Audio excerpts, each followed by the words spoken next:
Le livre du ciel, tome 12, 15 octobre 1919. La vie dans la divine volonté met l'âme en sécurité. Poursuivant dans mon état habituel, je pensais, comment cela se fait-il?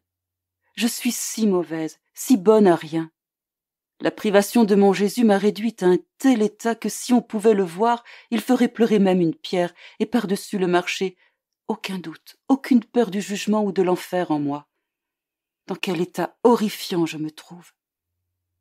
Pendant que j'entretenais de telles pensées, mon aimable Jésus bougea en moi, et il me dit: « Ma fille, dès que l'âme décide de vivre dans ma volonté, tout doute et toute peur disparaissent. Cette âme ressemble à la fille d'un roi qui, alors que de nombreuses personnes lui disent qu'elle n'est pas la fille du roi, elle ne prête aucune attention à ses propos.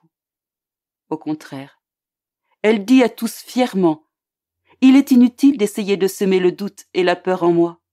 Je suis vraiment la fille du roi. Le roi est mon père. Je vis avec lui et son royaume est à moi. » Parmi tous les bienfaits que procure à l'âme la vie dans ma volonté, il y a celui de la sécurité. Comme l'âme fait sien tout ce qui est mien, comment peut-elle craindre pour ses possessions? Ainsi la crainte, le doute et la peur de l'enfer sont absents.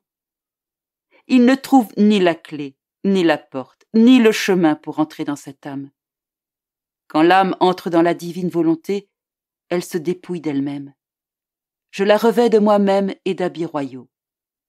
Ceux-ci sont pour elle le sceau qu'elle est ma fille et que mon royaume est à elle autant qu'à moi. De plus, défendant nos droits, elle participe au jugement et aux condamnations des autres. Pourquoi donc aller à la pêche aux peurs